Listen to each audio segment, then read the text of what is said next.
24장 1절에서 12절까지 말씀 교독하겠습니다. 오늘은 9월 22일 금요일 아침입니다. 9월 22일자 부분 잠언 24장 1절에서 12절까지 말씀 교독합니다. 너는 악인의 형통을 부러워하지 말며 그와 함께 있으려고 하지도 말지어다. 그들의 마음은 강포를 품고 그들의 입술은 재앙을 말함이니라. 집은 지혜로 말미암아 건축되고 명철로 말미암아 견고하게 되며 또 방들은 지식으로 말미암아 각종 귀하고 아름다운 보배로 채우게 되느니라. 지혜 있는 자는 강하고 지식 있는 자는 힘을 더하나니 너는 전략으로 싸우라. 승리는 지략이 많음에 있느니라. 지혜는 너무 높아서 미련한 자가 미치지 못할 것이므로 그는 성문에서 입을 열지 못하느니라. 악행하기를 꾀하는 자를 일컬어 사악한 자라 하느니라. 미련한 자의 생각은 죄요 거만한 자는 사람에게 미움을 받느니라. 내가 만일 환난 날에 낙담하면 내 힘이 미약함을 보임이니라. 넌 사망으로 끌려가는 자를 건져주며 살육을 당하게 된 자를 구원하지 아니하려고 하지 말라. 내가 말하기를 나는 그것을 알지 못하였노라 할지라도 마음을 저울질하시는 이가 어찌 통찰하지 못하시겠으며 내 영을 지키시는 이가 어찌 알지 못하시겠느냐. 그와 각 사람의 행위대로 보응하시리라. 아멘. 악인의 형통을 부러워하지 말고 또 함께 있으려고도 하지 말라고 당부합니다. 악인은 강포한 마음 그리고 말 때문에 재앙이 임하기 때문입니다. 인생의 집은 하나님이 주신 지혜와 지식으로 채워가야 합니다. 하나님의 지혜는 너무 높아서 미련한 자가 감히 미치지 못하는 것입니다. 그 결과는 천지차이입니다. 죽어가는 사람이 있으면 그건 살려내야 됩니다. 못 본 척하면 하나님께서 심판하신다고 말씀하고 있습니다. 오늘 질문은 지혜로운 성도는 어떻게 살아갑니까? 이것이 오늘 질문입니다. 지혜로운 성도는 어떻게 살아갑니까? 먼저 1절에서 6절까지 말씀, 악인의 형통을 부러워하지 않습니다. 지혜로운 성도라면 악인의 형통함을 보고 부러워하지 않습니다. 또한 악한 자들과 함께 있으려고도 하지 않습니다. 왜 그럴까? 왜 그렇죠? 악인의 결말을 잘 알고 있기 때문에 그렇습니다. 악인이란 뭔가? 마음에 강포함을 품고 사는 자. 강포하다 이 말은 우리가 잘 쓰지 않는 말이죠. 늘 죄를 지을 생각만 하고 지낸다 그 뜻입니다. 말하고 생각하고 하는 것들이 모두 다 죄 지을 생각만 하는 것이죠. 그러니 그 입에서 좋은 말이 나가질 않고 결국은 그 악인의 삶에 재앙이 임하는 것이죠. 결국 하나님께서 악인들을 심판하셔서 멸망하니까 일시적으로 악인이 형통하다고 해서 그것을 부러워할 이유가 전혀 없는 것이죠. 대신에 하나님이 주신 지혜와 지식으로 인생을 살아가려고 해야 합니다. 하나님이 주신 지혜가 있는 자는 강하고 또 지식이 있는 자는 힘을 더한다 이런 표현을 쓰고 있습니다.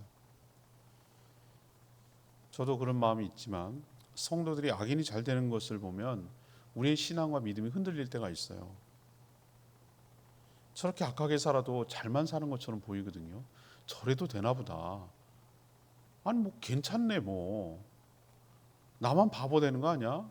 이렇게 세상 물정 모르고 저렇게 악다구니처럼 살고 적절하게 범법 행위해가면서 속여가면서 저렇게 살아야 잘 살고 부자 되는데 잘 되는데 나만 너무 그냥 순진하게 사는 거 아니야? 이런 마음 때문에 막 흔들려요. 솔직한 마음입니다. 그게. 근데 여러분 하나 기억해야 될 게 있어요. 하나님 모르는 게 아니에요. 모르는 게 아니고 뭐하죠? 그 심판 날까지 기다리고 있을 뿐이에요. 제가 그 비유를 그거 보고 알았어요. 가라지와 알곡 비유에서 농부가 뭐라고 그러죠? 뽑을까요? 이렇게 말합니다. 뽑을까요? 가라지 뽑을까요? 가라지라는 말을 우리는 뭐 잘 쓰지는 않습니다만 벼농사 할 때는 벼농사가 아니라 벼농사 할 때 피라고 피. 벼처럼 비슷하게 생기는데 달라요. 좀 키가 커요. 제가 보니까 피는 좀 커요. 다른 벼보다. 근데 분명히 벼를 심었는데 어쩜 그게 섞이냔 말이죠. 그게 참 신기해요, 저는. 그 피가 이게 막 자라서 떨어뜨려 놓나 봐요, 논에다가. 그러니까 그게 이제 나는 것 같은데. 농부들은 어떻게 하냐면은 이렇게 벼를 심어 놓고도 피를 갖다가 어떻게 합니까? 부지런한 농부들은 그걸 어떻게 하죠? 뽑든지 아니면 약을 치든지 해가지고 없애버리려고 합니다. 영양분을 빨아먹으니까 벼가. 근데 성경에서 뭐라고 그러냐면 이렇게 얘기해요. 놔두라고 그래요. 놔두라고. 왜 놔두라고 그러냐면 가라지를 뽑다가 뭐도 뽑힐까봐, 알곡도 함께 뽑힐까봐, 상처받을까봐, 이렇게 뽑혀 나갈까봐 두라는 거예요. 그럼 언제 하겠다는 거예요? 그럼 놔둬도 돼요? 추수할 때 두고 보자는 거예요. 추수할 땐 다 쳐내야 되니까 그것부터 다 속아내서 불에 태우겠다는 거예요. 여기 말해서 우리가 알 수 있는 건 무엇이죠? 하나님이 악인을 구분 못한다? 일단 아니에요. 모른다? 그것도 아니에요. 그거 왜 내버려 두는데요? 놔두는 거예요. 언제까지? 심판하실 때까지 놔두는 것뿐이지 하나님이 결코 그거를 간과하지 않는다 이 말이죠. 그러니까 일시적으로 이 땅에서 저렇게 악하게 굴고 정말 못되게 굴고 죄를 짓고도 저렇게 잘 살고 떵떵거리고 사는 것에 대해서 전혀 부러워할 필요 없습니다. 가까이 있을 필요도 없습니다. 거기 곁불 째가지고 콩고물이라도 떨어질까 하고 옆에서 끼웃끼웃 할 필요도 없습니다. 가까이 가지 않는 게 내가 상책이에요. 가까이 가다 같이 뽑힌다니까요. 그러니까 여러분들, 지혜로운 사람은 악인이 잘 나가고 형통하는 것을 전혀 부러워하지 않는 것이 지혜로운 성도의 삶인 줄로 믿습니다. 자, 그럼 두 번째는 지혜로운 성도는 어떻게 살아가는가? 7절에서 10절까지 말씀인데요. 지혜와 지식으로 인생을 세워가는 것. 지혜와 지식으로 인생을 세워가는 것이 지혜로운 삶이라고 할 수 있죠. 지혜는 너무 높아서 미련한 자가 미치지 못한다고 말합니다. 여기서 지혜란 많이 배워서 알고 말을 잘하는 것을 뜻하지 않아요. 여러분, 결코 비례하지 않습니다. 많이 배웠다고 그 자기 헛똑똑이 여러분 아세요? 전 그런 사람들 많이 봤어요. 굉장히 머리가 명석하고 똑똑하고 순발력 있고 기억력 좋고 정말 봐도 입이 벌어질 정도로 탁월한 사람들 많아요. 제가 그거 알고 나서 깨깅하고 나서 이렇게 나는 그런 자가 못 되니까 그렇게 했다가는 큰일 나겠구나라고 생각해서 거북이 작전을 그때부터 쓰기 시작한 거예요. 모르시죠? 토끼들은 팔짝팔짝 잘 뛰니까 난 그렇게 뛸 능력이 없어요. 그렇지만 나는 우직하고 한 방향으로 정했으면 뚜벅뚜벅 매일매일 자기 길을 걸어가면 저 토끼들 잠자고 있을 때도 난 가는 거예요. 그럼 내가 이긴다니까. 나는 거북이의 승리를 믿어요. 저는 천천히 뚜벅뚜벅 성실하게 가면 되는 거예요. 못 이겨요. 못 이겨. 얼마나 똑똑하고 잘난 사람들 많은지. 근데 그런 사람들 보세요. 자기 꾀에 속는 거 우리 토끼 거북이 알잖아요. 쟤 늦게 올 거야. 걱정할 거 없어. 한잠 자고 가도 충분히 따라갈 수 있어. 이게 자기 꾀에 빠지는 거잖아요. 지혜가 있다고 생각하는 사람, 자기가 똑똑하다고 생각하는 사람, 이런 사람은 자기 꾀에 빠져요. 인간적인 지혜는 그렇단 말입니다. 그러면 지혜는 뭘 말하냐? 그럼 성경에서 여러분 늘 알고 있지만 잠언과 복음서는 연결돼요. 제가 그걸 깨닫고 나서 눈이 확 열렸다고 그랬잖아요. 하나님은 처음부터 하나님이셨고 예수님은 처음부터 계셨던 분이에요. 구약에도 계셨던 분이에요. 창조 때도 계셨던 분이고요. 시편, 잠언은 전부 다 예수님을 뭐라고 표현하고 있냐면 지혜, 지식이라고 표현하고 있어요. 그분이 예수님이에요. 지혜는 예수님이에요. 이미 계시고 존재하셨던 예수 그리스도를, 그분 자체를 말하고, 또 성경에서는 그것을 말씀이고 지혜라고 말해요. 말씀이 지혜고 지혜가 곧 예수님이에요. 그러니 지혜가 있다, 이건 예수님이 있다는 뜻이에요. 성령이, 예수의 영인 성령이 그에게 있다는 거예요. 이건 있고 없고의 차이가 어마어마한 차이입니다. 질적으로 다른, 차원이 다른 거예요. 그래서 인생이란 집을 오늘 적절하게 이렇게 은유로 표현했는데, 인생이란 집을 뭐로 짓고 지혜로 건축하고 명철로 견고하며 지식으로 채울 때, 이 정말 무슨 그 인생을 살아가는 것을 이게 무슨 건축 자재처럼 표현해 놨어요. 그죠? 집을 지혜로 건축하고 명철로 경고하고 지식으로 채울 때 뭐 같은 말이긴 하지만 아무튼 그렇게 주님이 주시는 하나님 예수 그리스도를 모시는 거죠. 그렇게 살면 미련한 자가 감히 쫓아올 수도 없다. 따라올 수도 없다. 그렇지만 반대로 미련함으로 인생을 채워가는 자는 늘 악행을 생각하는 사악한 자라고 표현합니다. 미련한 자는 생각부터가 죄라는 것이죠. 거만해서 사람에게 미움을 받죠. 인생을 말씀이신 예수 그리스도 곧 반석 위에다가 세워야 지혜로운 삶인 줄 압니다.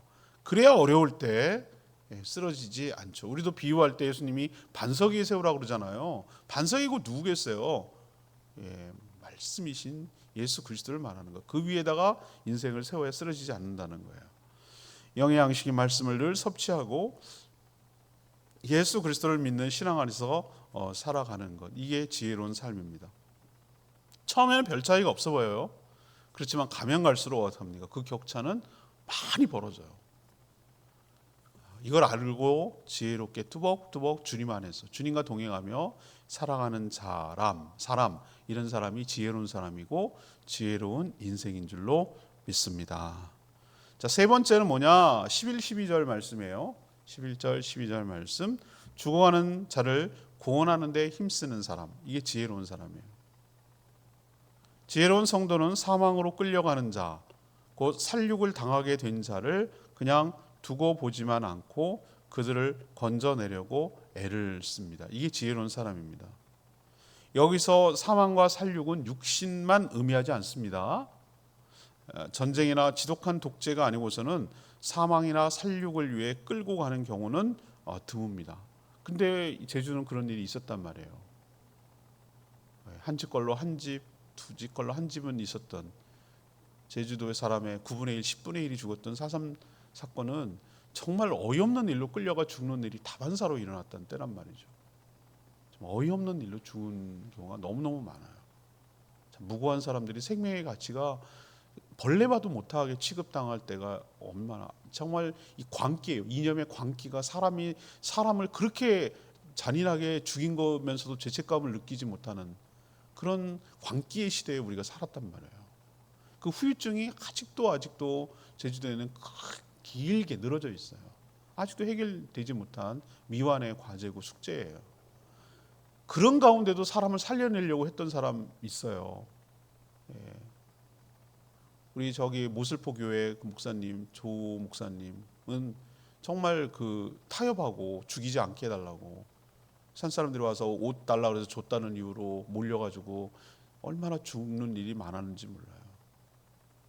그런 의도가 아니라 인정 때문에 준 거다라고 솔직히 자수하면 살려주라고 그렇게 경찰서에 가서 타협하고 중재안을 내놨던 분이에요. 그래서 여러 사람들 많이 살렸어요. 그래갖고 그 교회 지장로님 형님도 죽을 뻔했는데 그래서 살려서 예수 믿게 된 거예요. 그 가정이. 참 보면은 이 신들러 리스트처럼 정말 사람을 그냥 잔인하게 죽이려고 하는 그때도 생명을 구해내려고 했던 사람들이 여전히 있었어요. 생명이 그렇게 가볍게 취급돼서는 안 된다라고 생각했던 것이죠. 물론 그런 경우에도 살려내야 되지만 우리가 여기서 좀 확대시켜가지고 우리가 생각해야 될 것은 뭐냐면 영적 죽음이에요. 진짜 죽음은 영적 죽음이거든요. 이 영혼의 죽음은 영원하고 되돌릴 수 없는 것이죠. 구원의 기회는 육신이 살아있을 때만 가능한 거예요. 이처럼 많은 경우 주변에서 죽어가는 영혼이 많은데도 우리가 무관심한 거, 이거는 우둔하고 지혜롭지 못할 뿐만 아니라 하나님께 책망을 받는 것이죠. 많은 사람들이 어떻게 합니까? 나와는 상관없는 일이고 괜한 일에 개입했다가 서로 불편해지고 싶지 않으니까 말도 꺼내지 않는 거예요. 영혼구원을 위해서 관심조차 갖지 않고 섬기는 건 더더욱 귀찮아하고 나 먹고 나 살기 바쁜데 언제 그런 거 하고 있냐고 이런 식으로 무관심하는 거 하나님 지혜롭지 못하다고 오늘 표현하고 있잖아요. 근데 오늘 무서운 말 하나님이 하십니다. 뭐라고 그러죠? 하나님이 그 몰랐다는 핑계는 하나님 앞에 통하지 않는다는 거예요. 오늘 13 몇 점입니까? 13, 14, 11절, 12절 보세요. 내가 말하길 나는 그걸 알지 못했다. 이게 여기서 알지 못했다는 건 뭘 알지 못했다는 거예요? 사람이 살육하고 사망으로 끌려가는 사람들을 구원하지 않으려고 하지 마라. 이걸 뭐냐면 죽어가는 사람들 뻔히 보면서 나 몰랐어요 이렇게 말을 하지 말라는 거. 안 통한다는 얘기예요. 누구한테 안 통한다는 거예요? 마음을 뭐 하시는 분? 저울질 하시는 분. 누구시겠어요? 하나님이죠. 마음을 저울하시는 분이. 그분 앞에는 안 통한다. 너의 그런 말이. 마음의 동기를 살피신다고 통찰하신다 그 얘기죠. 그러니 그 마음의 동기와 중심을 알고 그런 무관심 그리고 무책임한 행동에 대해서 보응하시는 분이니까 우리는 어떻게 해야 되겠습니까? 영혼 구원에 힘쓰며 살아가는 저희들 되기를 원합니다. 영혼 구원하면요 그 사람의 삶도 구원하는 거예요. 전 예수 그리스도를 믿는 것이 단순히 죽어서 천국 보내는 게 아니고요 이 땅의 삶을 행복하게 만드는 거라고 믿어요. 제가 요즘 책을 읽고 있는데 사람 안 바뀐다. 그냥 처음부터 태어났길 생겨먹길 그렇게 태어났다. 안 고쳐진다. 공부 너무 노력해서 공부 잘하는 거 아니다. 이 말 하는데 굉장히 절망적이지 않아요? 그 사람은 그렇게 말해요. 노력해서 되는 게 아니라고. 처음부터 그렇게 태어난다는 거예요.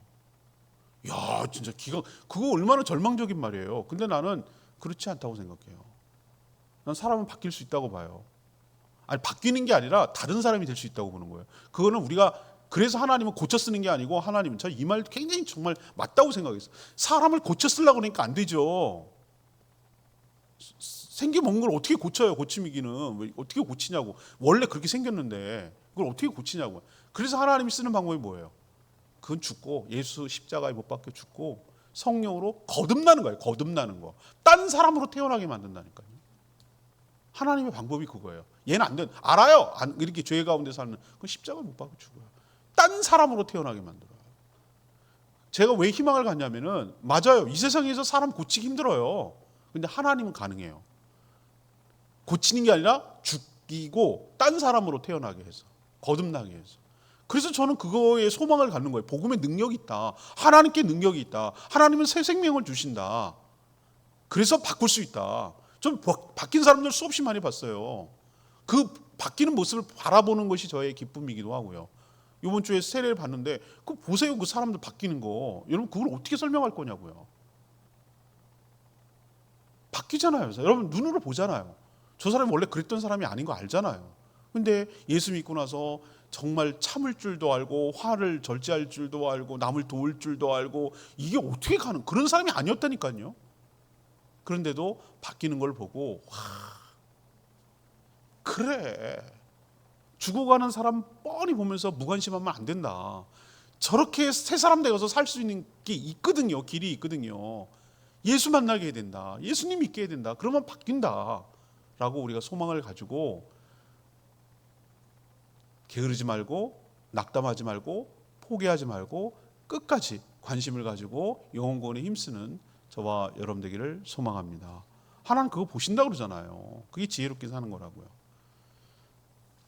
역시 저 레마의 말씀 12절 말씀이 레마의 말씀이었어요. 내가 말하길 나는 그것을 알지 못하였노 할지라도 마음을 저울하시는 이가 어찌 통찰하지 못하겠으며 내 영을 지키시는 이가 어찌 알지 못하시겠냐. 그가 각 사람의 행위대로 보응하신다 그랬어요. 죄는 하지 말아야 할 것을 하는 경우도 죄라고 그래요. 근데 반대로 마땅히 해야 할 것을 하지 않는 것도 뭐예요? 이거 역시 죄예요. 바로 그것이 마땅히 해야 될 게 뭐겠어요? 영혼구원 지상 명령이라고 그러잖아요. 주님이 제사 삼는 일. 영혼구원의 사명이 마땅히 해야 될 일이에요. 이걸 해도 되고 안 해도 되고의 개념이 아니란 말이에요. 어떤 성도라도 이런 사명은 동시에 똑같이 있는 거예요. 죽어가는 영혼 주변에 차고 넘치죠. 느껴지시죠? 죽어가는 영혼 얼마나 차고 넘칩니까? 우리는 이런저런 핑계와 이유를 대면서 전도의 사명을 외면하죠. 그러나 마음을 살피시는 하나님께서 그런 마음을 모를 리가 없어요.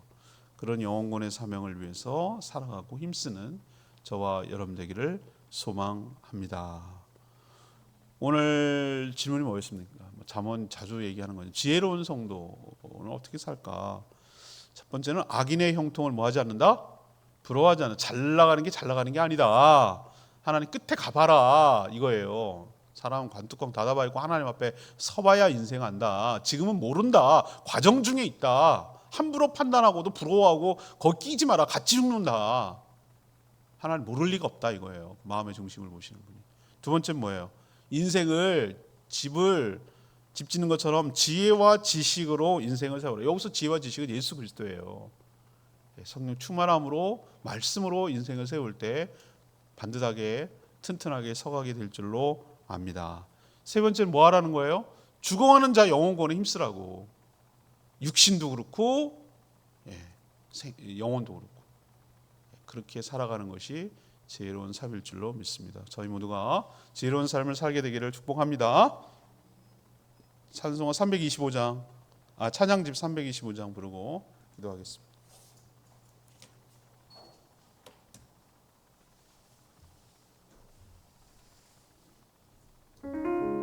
거룩하신 하나님, 325장 찬양집 부르겠습니다.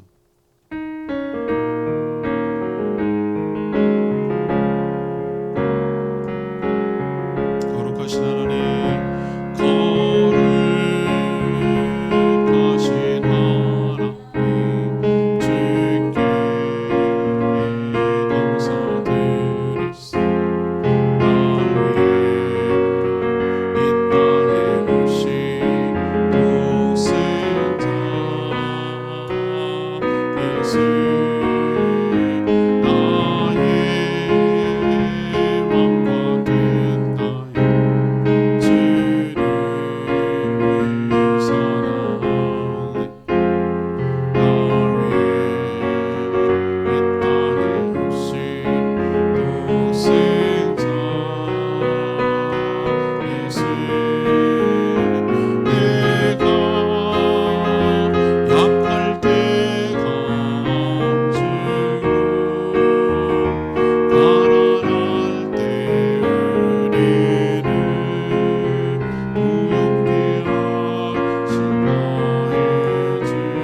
주께 세상에서 지혜로운 자는 어떤 거죠?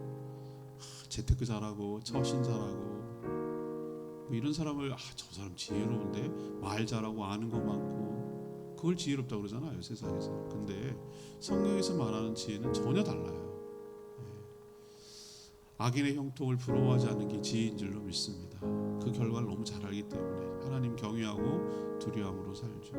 하나님이 주신 지혜와 지식으로 인생을 세워가는 사람이 진짜 지혜로운 사람이고요. 죽어가는 영혼 구원하는 데 힘쓰며 사람 살리는 데 힘쓰는 것, 이게 지혜로운 삶인 줄 믿습니다. 우리 모두 지혜로운 삶을 살게 해달라고 주여 외치며 기도하겠습니다. 주여 하나님,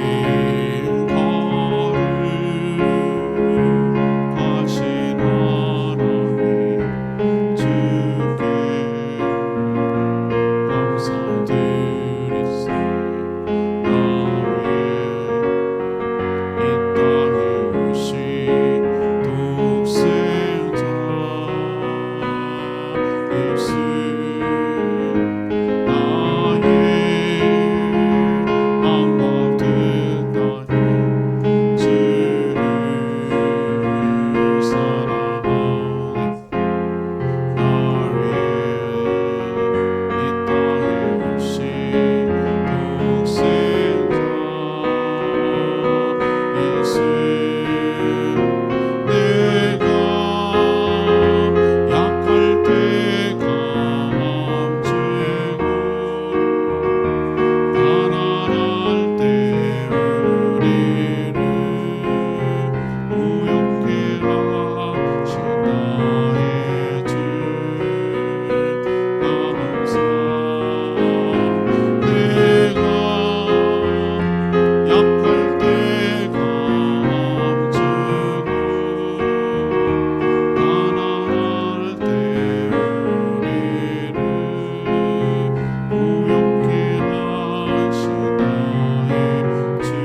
기도하겠습니다. 하나님, 저희도 악인의 형통을 부러워하지 않게 하여 주시옵소서.